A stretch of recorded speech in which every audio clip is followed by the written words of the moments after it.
Hello, thank you for joining us for this West London Sport QPR podcast. I'm Dan Bennett. I'm joined as ever by West London Sport's Ian McCullough and former QPR striker Kevin Gallant. Kev, last week I was very impressed. You were very calm, composed. You weren't refusing to get carried away, weren't getting excited. But how's that going for you now after a third win on the bounce on Friday? Yeah, I mean, I did predict the 2-1, didn't I? You did, yeah. Yeah, I think me and Ian said 1-1.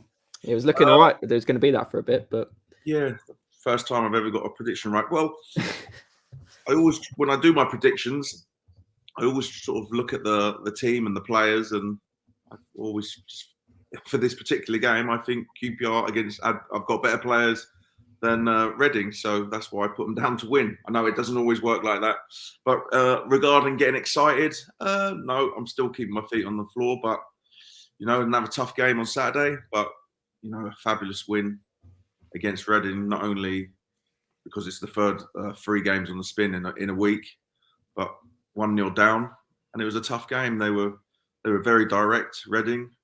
We coped with it. They were fortunate to get a penalty. We were unfortunate not to get a blatant penalty, a handball. So overcome all that. Willock was injured. Laird come off, and who's been fantastic for us this season, and we managed and deserved to get the 3 points. So it was a great victory. So I'm still, it's all about the next game, just the next game. So the way if you're a football player and the managers, they will just be thinking straight after the game on Friday, lads, well done, brilliant, recover, see you Monday. We're preparing now for Luton, which is a tough game. Yeah, absolutely. All right. Well, before we jump into it a bit more, I just want to say if you're a regular watcher of these podcasts and you haven't subscribed to the channel yet, please make sure you do, because that really helps us out. We're almost at 3,000 as well, so that would be a massive help for us. And if you're listening, do make sure you follow our feed so you can stay up to date with our latest episodes. And you can also sponsor or advertise on this podcast if you just email info@westlondonsport.com, or you can contact me on Twitter @DanDBennett_. Either one of those would be fine. But Ian, as Kev mentioned there, it's kind of a game, wasn't it, that came down to decisions in the end, big refereeing decisions that kind of dominated the game. We sat together in the press box and watched it. Lots of positives again, maybe not as good a performance as the kind of last couple of games, but certainly a lot of positives to take again. What were your kind of big takeaways from it? What did you make of it? I think in many ways, I'm mildly disagreed. I think it probably was the biggest performance of the week. Do you think? I mean, I just think generally 3 games in 6 days, you're at home, everything that's going into it. You lose Willock, Ethan Laird leaves after 15 minutes. I suppose I'm just thinking Sheffield United because of the size of the task. I don't disagree, but I just think, and also that that effort of getting 9 points in 3 games in a 6-day week shouldn't be underestimated. That's a big result Friday. Just the effort that went into it, and you could sort of see, Elias Chair, his reaction at the final whistle. He was sort of run himself into the ground. But I think both penalties were penalties. I think the one that Reading got was a penalty. I don't know how they've missed the handball in the first half that wasn't given. I thought Mick Beale was quite generous to referee and sort of giving him a pass on missing that one. And I think the fact they won probably helped a little bit. Yeah, I agree. And I think, referees say they don't do it, but I mean, was it soft, the Rangers penalty? You could say it was, but it's definitely a penalty. And the ref, there was a bit of a squaring up there maybe, but no two ways about it. He's dived in, he's got a touch, and in the modern game, that's a penalty. And fair play to Dykes, keeping his nerve. He's buried it in the corner. I mean, I don't know what everyone else was thinking. All I was thinking was, Joe Lumley's never had a penalty for QPR. He's going to save a penalty at some stage. And, frankly, from a QPR point of view, he didn't. Dykes buried it. But I thought it was a really big win, really big. I think he got it right. The substitutions in the middle of the park, that's what won the game ultimately.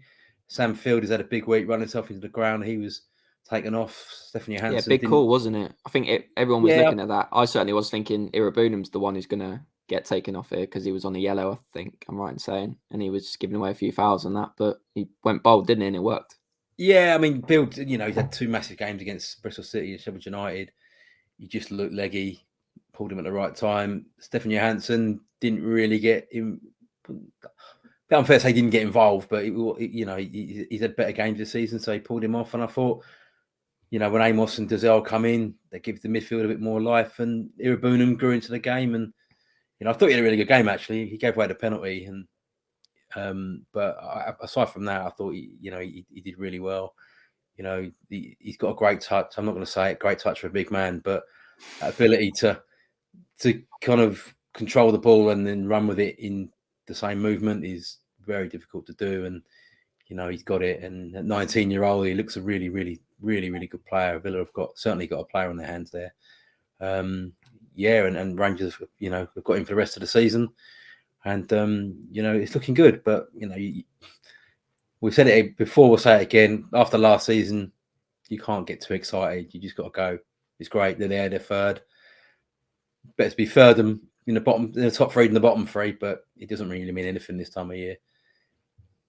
Yeah, I mean, just on Iroegbunam, I was listening to I went to West Ham v Fulham on Sunday. Actually, something David Moyes was saying about Lucas Paqueta, about his highs are really good, but the lows are maybe a bit too low. And I was thinking about Iroegbunam being a bit like that as well. Not necessarily that the lows are majorly low, but he was probably giving away a bit too many fouls in dangerous areas. He kind of gave the ball away on a couple of occasions that could be quite costly, but then the highs are really good. I mean, because there's a lot of competition in there, in that midfield area now. Obviously, you've got Luke Amos, Andre Dazelle, you've got Taylor Richards coming back, who maybe could play in that sort of third body in the midfield as well, alongside Field and Johansson. But I mean, from what I saw from Iroegbunam, I mean, if I'm picking the QPR team, just the best QPR team for a game, I'm probably putting him in there. Would you agree?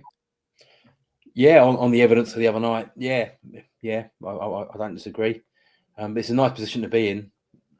I mean, we've had this conversation before, and I know Kev disagrees, but centre midfield for me is the position on the part where you need depth, you need quality, and if you've got 6 players you can call on, just to, in the 5 sub rule era, it's massive to have that opportunity to take off 2 very good Championship centre midfielders and bring on 2 very good players that can come on and just up the ante a bit, and that's something that Reading didn't have. They didn't have the quality on the bench that QPR did, and ultimately that's what won the 3 points.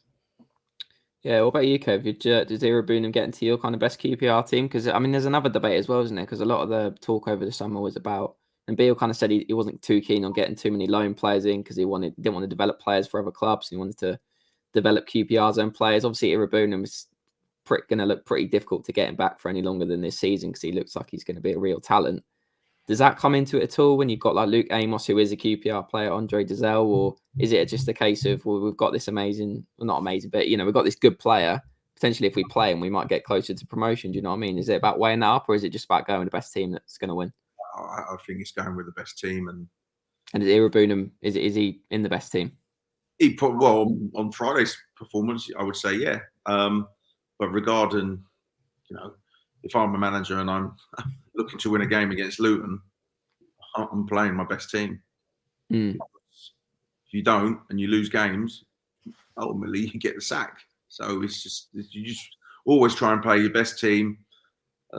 Who's the fittest? Well, we don't know the ins and outs of training, and we can only sort of guess what's going on or whatever. Who's training well? I don't know if the manager picks the team on the way the players train or their freshness or whatever. But at the moment, I'm not going to pronounce his name. I'm going to call him Tim. But at the moment, and he played really well on Friday, and he'll be in the team, I would expect. But you never know. The game against Luton on Saturday is, that's a tough game. They're a good team. They're very, what's the word? They press high. They want to close you down. I think they put the ball in the box when they have the opportunity to put the ball in the box. They put the ball in the box. They're very dangerous from set pieces. So Tim's a big bloke as well. You need big players when you play against teams like Luton to head the ball out. And that's not to say Amos might come into that game, might come in and play alongside him for legs to close down as well. We'll have to wait and see. But they've got a lot of options in midfield, and the other lad's coming back. What's his Richards? Yeah, he's coming back. So I haven't seen much of him, but I'm sure he's raring to play because he played against Blackburn at the start of the season, and about 10 minutes, didn't he? And then that was it. And by the way, in a month's time, the season finishes for a month. So he will be desperate to get on the pitch and prove his worth. So they've got a lot of options, and whether the manager picks it on, performances in training and freshness, or he goes with, who played well in the last game. And I'm a great believer when I play football. If you won a game, then unless there's like a free game in a row, so they've had like 8 days off, I'm sort of expecting to play the next game if you played in the team that won the game before. So we'll have to wait and see. I think Richards will be a good player to come back, because from what Beale said, he can play in that midfield three, but he can also play a bit further forward. And obviously with Chris Willock being out for a few weeks or a couple of weeks, whatever it is now, he'll be quite a good option to have in both those areas, I think. But yeah, I agree with you on Iroegbunam. I think that's more a debate for the kind of people who are working off the pitch, isn't it? About playing your own players over loan players. But I think when you're manager, you just got to go with what's going to get me highest in the table. And I think, like I said, I think Iroegbunam is that at the moment. I think there are some things he's got to cut out. Like I said, giving away too many fouls in dangerous areas. A couple of times when he was a bit loose in possession, but he's 19. He's a young player. It's going to happen, and he's got time to improve. That's why he's out on loan.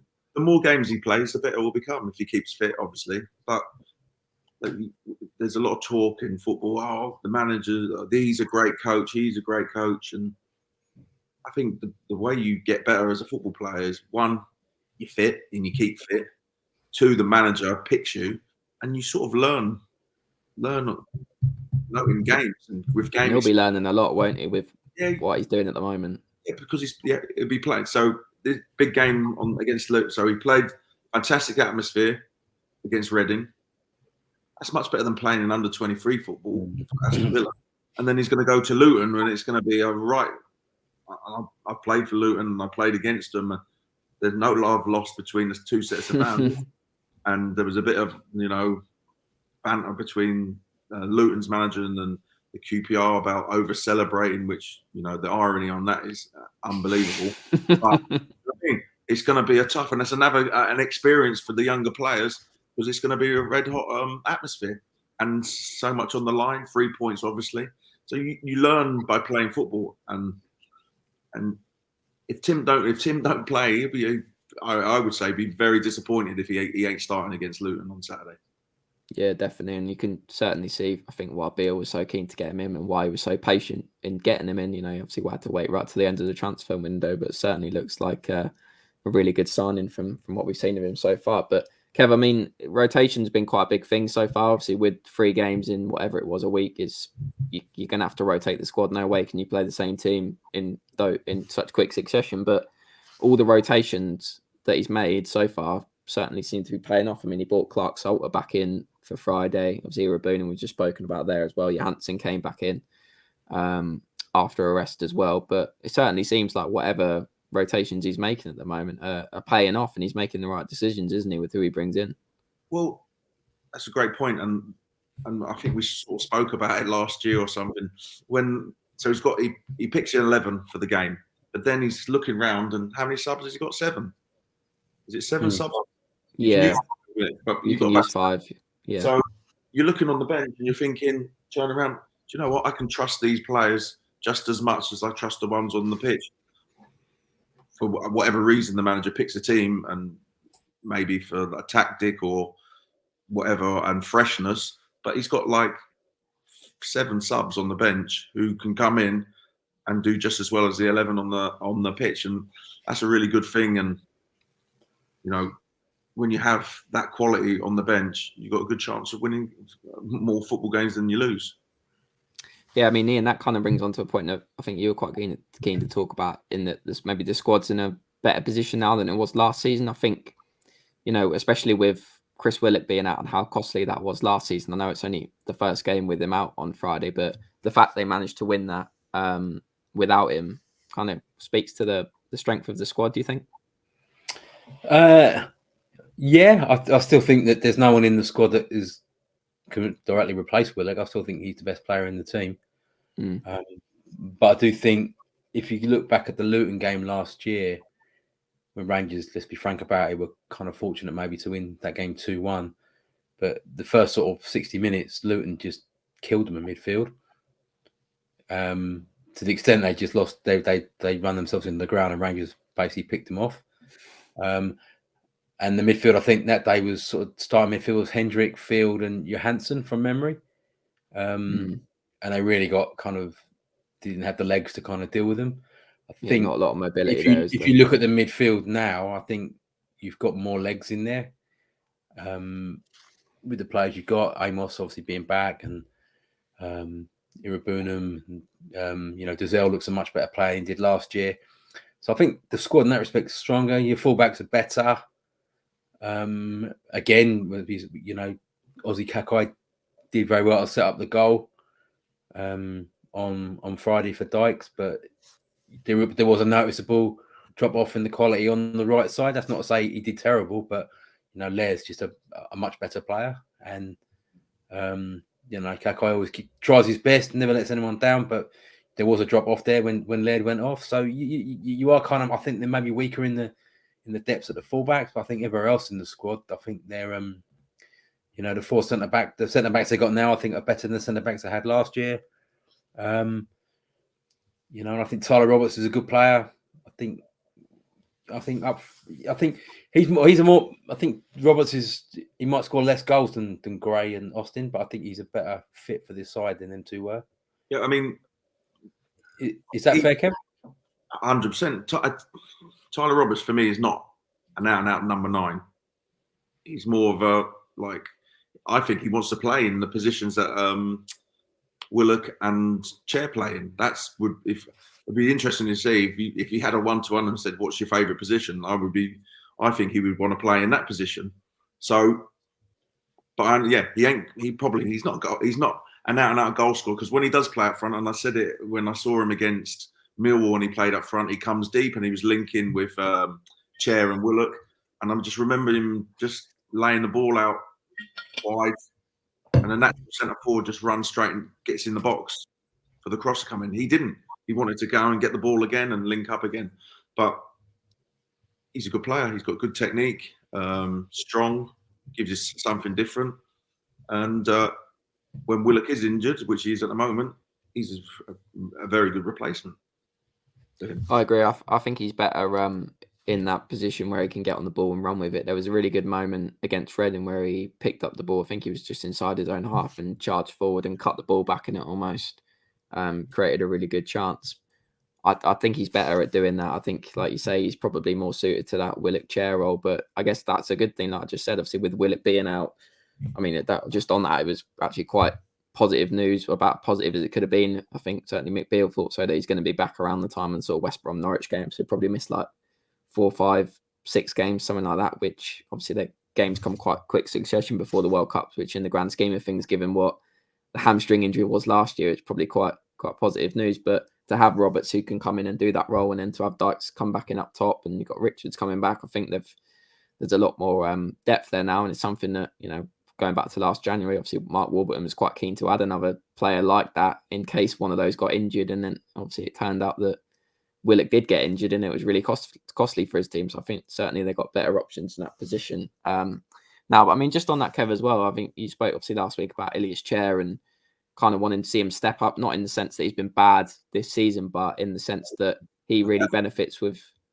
Go on. He hasn't been bad. I was only sort of saying it because of last season when did get injured, and we were like thinking, well, come on, Ilias, you got to step up into that, into his shoes and be the talisman, and it didn't happen. That's all I was saying. The Willock's now injured.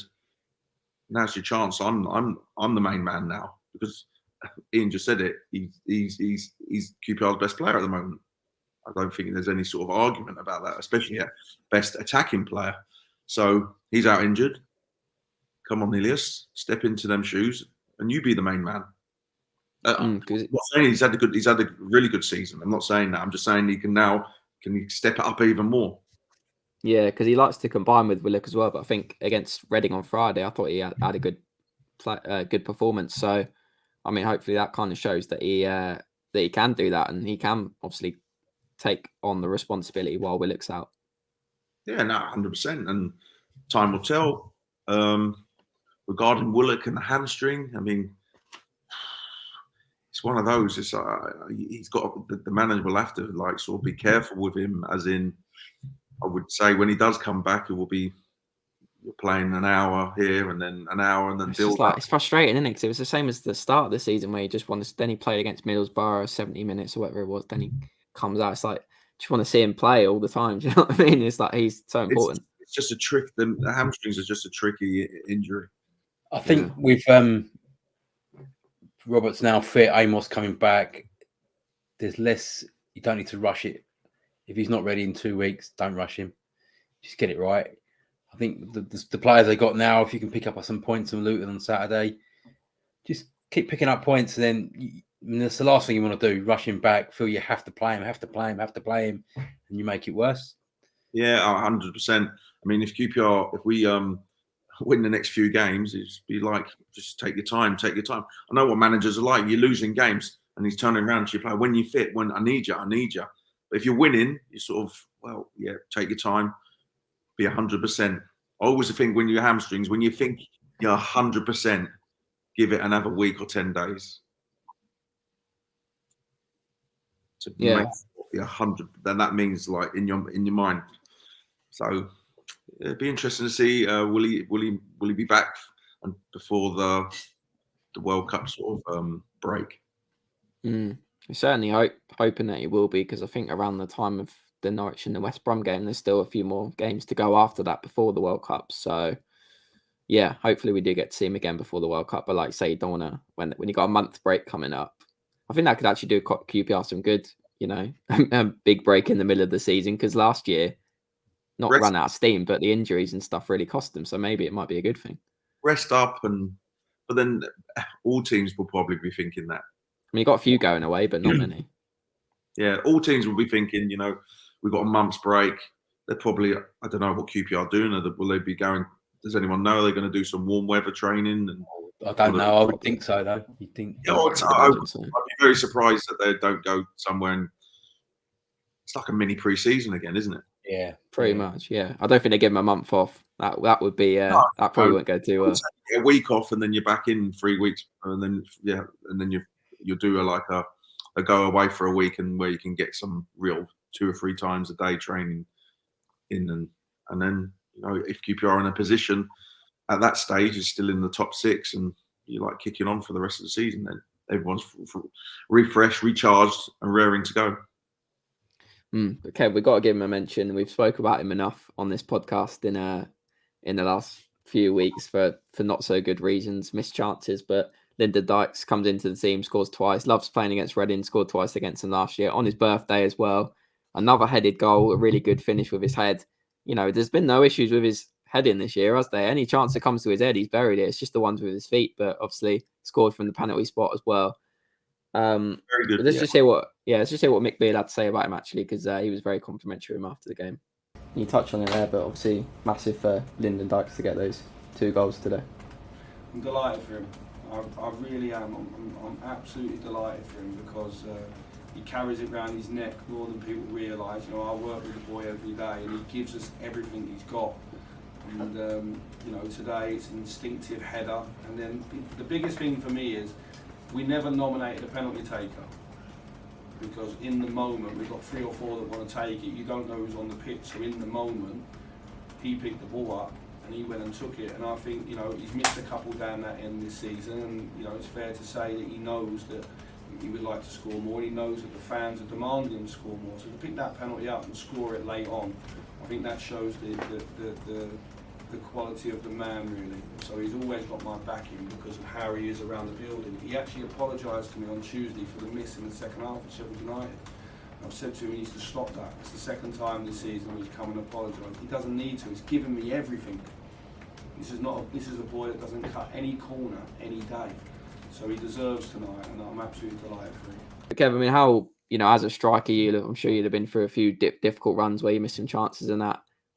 We've spoken about this before. I mean, we've said it a lot of times that maybe this can be the time he kicks on, and it's not really happened. But do you think this is quite big for him with Willock being out, and obviously that presenting an opportunity for him to come back into the team when he'd not been in the last couple of games? Yeah, so you see, that's football in a nutshell. It's like one player gets injured, you're out of the team, you come back, you score 2, you're the hero, and things can change quickly in football, so quickly like that. Very good header, you know, and you're right. We need more chances to go to his head because Cross it in the air. yeah, just head it in when he's going to take the penalty with his head. Yeah, me too. And he took the penalty very well. Looked confident. He looked confident, and he'll be buzzing up. Obviously, be buzzing.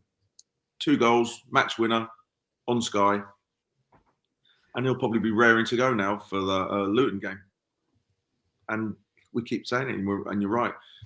Is this, you know, the kickstart? Because when that first season when he didn't score for ages, and then he went the last 2 months of the season, he went on a run, and every time he had a shot, it seemed to go in, and he wasn't thinking about it. It was just put your foot through it, and it goes in the back of the net. And he needs to get back to that run, and he's now got an opportunity to be in the team because of Willock's injury, and to be the number 9.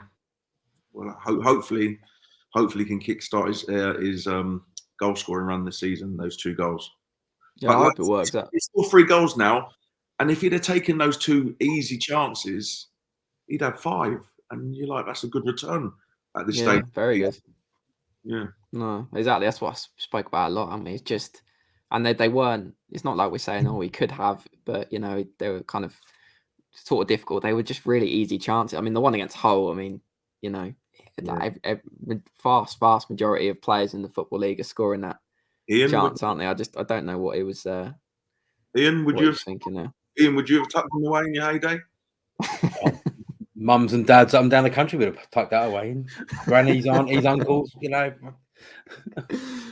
But I mean, like Lyndon, he's like a player that like I find myself rooting for, because like I think he does so many good things on the pitch, and he like really puts his shift in for the team. And we kind of spoken earlier this season about that positive effect that he has on Willock and Chair by doing the kind of dirty work. And I really want him to do well. I want him to get the goals to go with it. So I was pleased to see him score twice, and like so hopefully that can be the sort of time, you know, that can be the catalyst for kicking on now. But we've said that quite a lot in the past, and maybe it's not quite happened for him, but let's see. But I think with him as well, like, I mean, that first goal, it's just it sounds really obvious, but he just attacked the front post.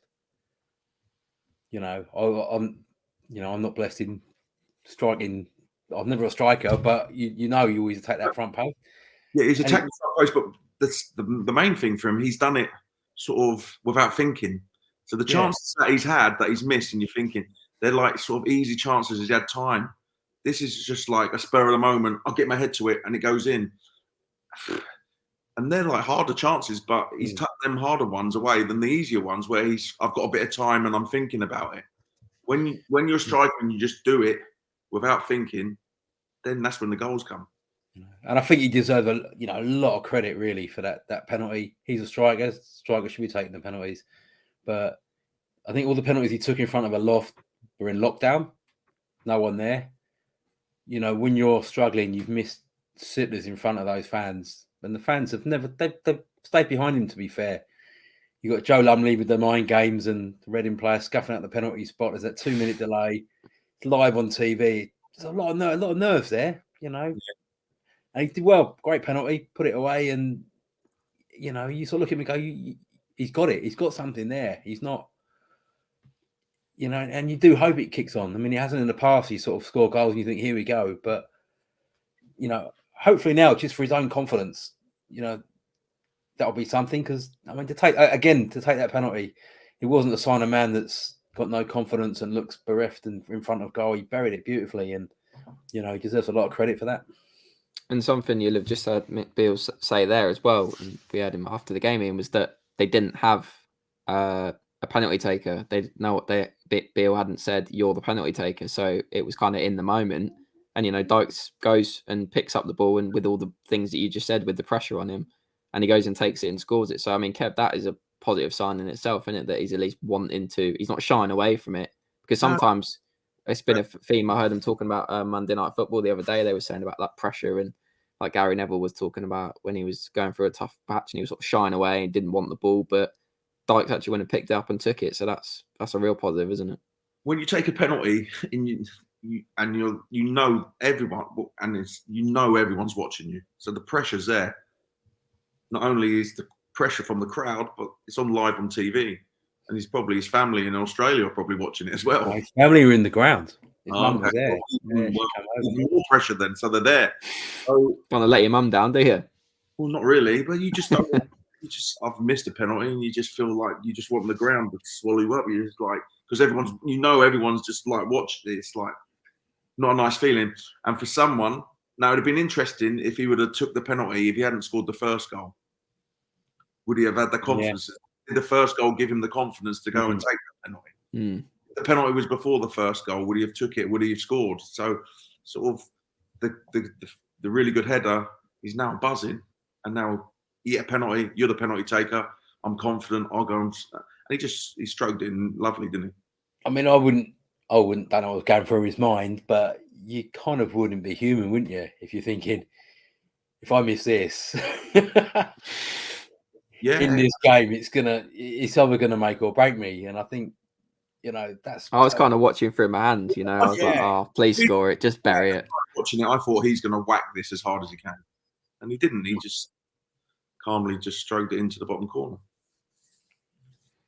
Yeah, I mean, because like you say, and even with the headed goal, it's like that's kind of in a category of itself, because we know he can score with his head because he's done it already this season. It's the chances with his feet where the issues lie, and with that penalty, it was like, you just really wanted him to score it, and thankfully he did, because I think like you said, had he missed that, it's just like you're back to square one again, and everyone's deflated, and you're like, it's such a big penalty as well, and that win puts him up to third, and it's a big moment. But like I say, fair play to him, because he actually took it on and decided to take it and did what he had to do. So, but yeah, like Ian, as I mentioned there, obviously up to third in the table now. I think you've been quite keen to stress it. It's early, let's not get carried away as Kev has been. But is it still too early to say that this team are sort of genuine promotion contenders? Are we not quite there yet to label teams as that, or what do you think? Well, I think they were for most of last season, weren't they? Yeah, they were in the top four until March. So I read something in that we're 3 points better off at this stage last season than last season. So I've got a good team. I just feel I'm not going to get carried away, because I think we could be a few injuries away from. I mean, if the fullback get injured and Willock doesn't come back, I'm sort of little bit worried about the fullback situation. We've got the depth there to maintain a promotion push. Yeah, do you agree with that, Ian, as well? Yeah, I do. I mean, I've already said, like, the fullbacks, I think we do look at lack depth on either side. But again, I mean, I didn't really get the whole doom and gloom at the start of the season. I mean, I know there's a lot of high expectation last year, I don't want to really bring up Brentford, but the way they went up, they knocked on the door for about 3 years before they actually broke through. And really, last year, let's be frank about it, was the first season that Rangers have, since they got relegated from the Premier League, was the first season where they've, been in contention for promotion. It's usually been, between sort of 16th and 12th. That's where they're sort of where they've lived. And albeit where they fell away last season, due to, I mean, there's various factors for that, but the injuries were significant in for that downturn. But so I always thought, like, the players they've kept and the players they've lost, you've kept the players that were good for you last year, and you brought in players that were better than what you already had, and you've got a new manager come in, and I think now he's got players available to him. We're starting to see what he wants, what he can do, and the team look good. They do, but I mean, there's no. I don't think this division. There isn't a team like Fulham were last season that is headed so far ahead of everyone else. I really do think there's some good teams in there that will be there or thereabouts, but I don't look at Norwich in the same way I looked at Fulham last year, and I certainly don't look at Burnley and think, oh, you're anything to fear. Got some good players as well. Obviously, they're the league leaders at the moment. They got a few injuries at the moment. I think they'll be there or thereabouts. I think Stoke will be there or thereabouts. I think Sunderland will be there or thereabouts up there. Luton will be sort of knocking on the door. There's no. None of those teams I've mentioned there are stand back and go, oh yeah, they're a great side. They're good sides. Got some good players. Well coached. It's wide open, I think, and there's no reason why Rangers, can't be in the top 6, and I think they should be considered. I mean, I said last week they should get more respect than what they do. It's kind of like, oh, QPR a surprise package. Well, how they a surprise package? They were, as I say, on Paddy's Day, St Patrick's Day last year, they were 4th. All right, and they finished 11th, but they were there all season. So, there's no reason why they can't be sort of, in contention for a top 2, top 6 spot. No problem. I agree. I think it's early days, completely early days. So. Almost had you there. I agree. I think it's Ian. Just tell the truth. Champions going up. Well, I said last year I backed them at 30-1. So if they're champions, the beers are on me. Yeah. How much have you got on it? Pound. Yeah. 30 quid. But yeah, no, I agree. I think it's a weaker championship this year, and I think QPR are in a better situation to challenge this year than they were last year because of the depth that they've now got. I think I agree with you, and I think the squad is in a stronger position. But I think, like I say, 2 things in it. It's going to be keeping the players they've got fit, which is the same for every team, really, innit? Injuries sort of make or break a season, but especially for QPR with someone who's as important as Willock. I know they obviously won without him on Friday, but if he misses sort of lengthy spells, certainly do think the team's going to suffer as a result. So hopefully he can come back in the form that he was in. And I think getting some more fullback depth because, like I say, I mean, Ozzy Kakai can come in and do a job, and he did well on Friday, but I think that left back as well, you're looking at a kind of Powell injury and suddenly you're in a real struggle, aren't you? Because of what Powell gives you going forward as well. I know they can put a makeshift centre back in there for a game and it probably won't be too costly, but I just think, if Powell or Laird miss a lengthy spell, then that could be really problematic. And we saw how big injuries were last season. So I do think they need to address that in January. I think that is something that Beale probably will be lining up already and thinking about early in January. Need to line up some fullback depth because I think without that could be a potential area for concern. But anyway, we'll move on to our predictions then and our sort of preview. As I said, Kev, you said Luton, obviously one of your former clubs. Obviously, started pretty well this year, not quite as good as they were last season so far, but they've been decent. What would you like to see Mick Beale do here for this game? You say, is it a case of keeping the team the same as what it was against Reading on Friday? And we said they've had a bit of a break now, haven't they? Do you think he sticks a winning team, or because of the challenge of Luton? It's quite unique, isn't it? Kenilworth Road with the pitch and everything. Is that tight? QPR's quite a tight pitch and good atmosphere.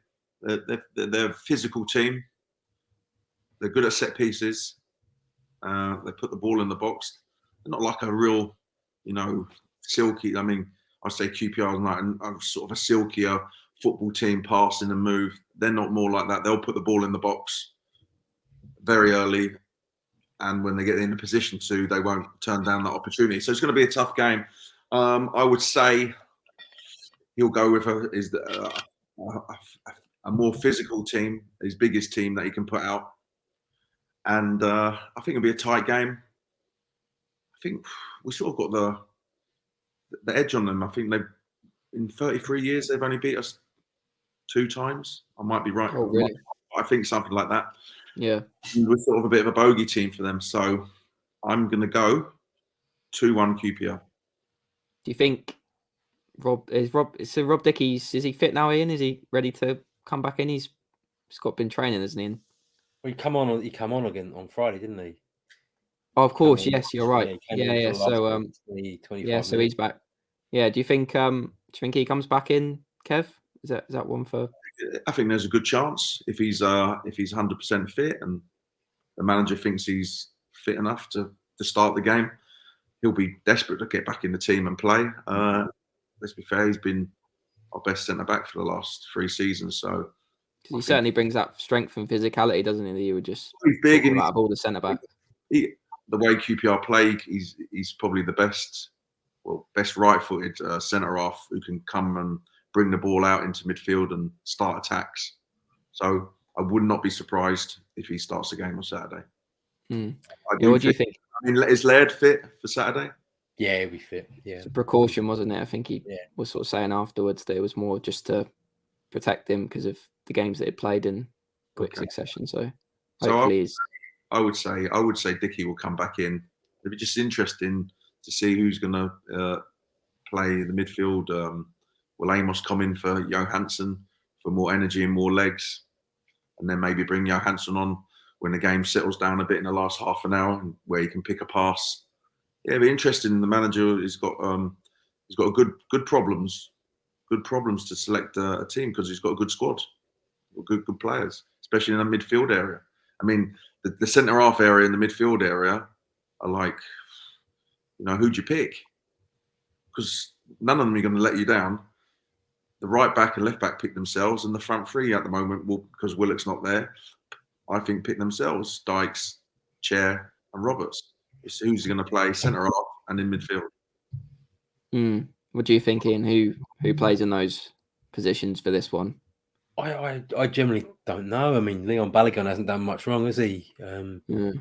Plays centre back. I mean, Dickey would always be in my team, but I think I would be happy if any of the 4 centre backs playing. Whoever plays, Jimmy Dunn hasn't done much wrong. I think the key to this game is going to be the midfield. I think they really do press.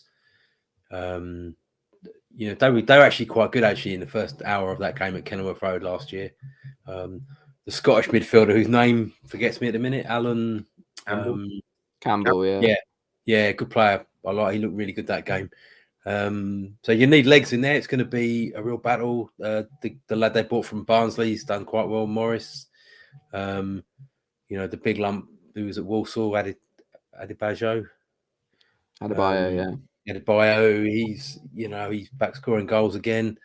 And they've got a manager who's very, very intense kind of human being, who's desperate to beat QPR. He's got a terrible record. I don't think he's ever beaten QPR from when he was Stoke manager and that. And I think he's going to be desperate to win that game. Their fans are going to be up for it. It's going to be a tough game. It is going to be a tough game. But, is it any tougher than going to Sheffield United? Is it any tougher than going to Watford? Is it any tougher than going to Millwall? Rangers have been good on the road. I'm going to attempt to win 2-0. I think keep it going. I think honestly, again, the game last season at Kenilworth Road, Senny wasn't playing. I mean, it showed on Friday with difference having him between the sticks. I mean, just that when he come and claim that cross at the end. Claim that cross right at the massive, end. wasn't it? It's like, but the game's not the game at Sheffield United, and they push him in the last sort of 15 minutes. He's just so confident and comes and takes crosses, and actually just gives confidence to the rest of the team. I mean, I've said it before, like when he wasn't playing last year, it was a massive loss, huge loss, almost as big as Willock not being there. Just the confidence he gives to the defence. I'm going to get Rangers to keep it going. I'm going to go for 2-0. All right. Well, sorry to bring the mood down, but I think it could be a draw.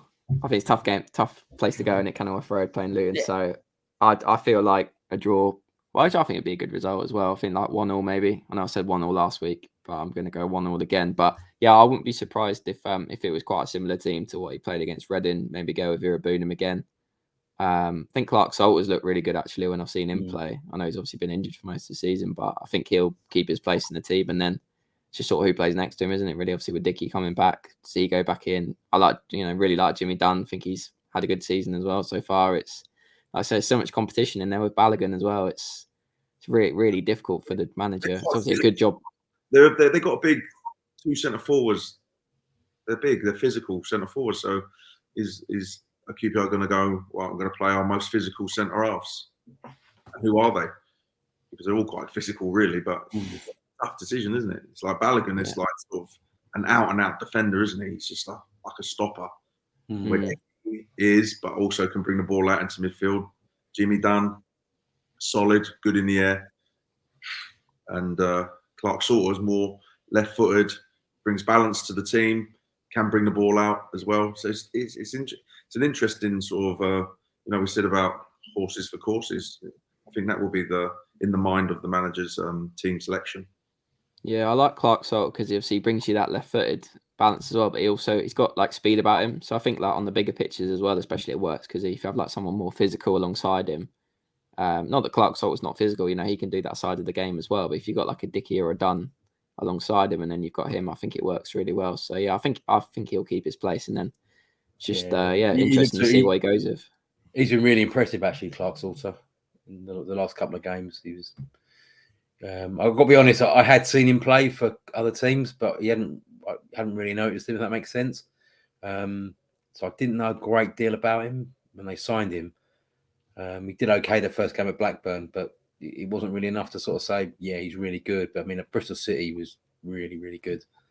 And, again on Friday, I thought, because they're a handful up front, Reading with Carroll and Lucas Yao. I thought, him and Jimmy Dunn dealt with them pretty well. So it's going to be another test on Saturday. So it'll be a similar task, won't it? Probably with Luton, with like Adebayo and like. You feel like because it worked quite well against Reading dealing with those, maybe he just plays. But they got a bit more pace about them. I think the Luton forward's a bit more pacey than what Reading have. What, than Andy Carroll? Yeah, that Morris is quite cool. I remember Morris scoring against Rangers for Barnsley in lockdown when Barnsley, what do you call him, Ishmael's team just physically beat up QPR. And yeah, he started really well as well, hasn't he? Morris. Yeah, he's been a good pickup for them. Yeah, no, absolutely. Well, it should be a interesting game anyway, whatever happens. But we'll see. But yeah, let us know what you think about what we've spoken about today. If you're watching us, do leave us a comment in the comment section below on YouTube, and leave us a like as well. And like I said, do make sure you're following our podcast feed, stay up to date with all the latest episodes, and leave us a positive review as well. That would be great. And thanks for watching or listening, and we'll be back again very soon.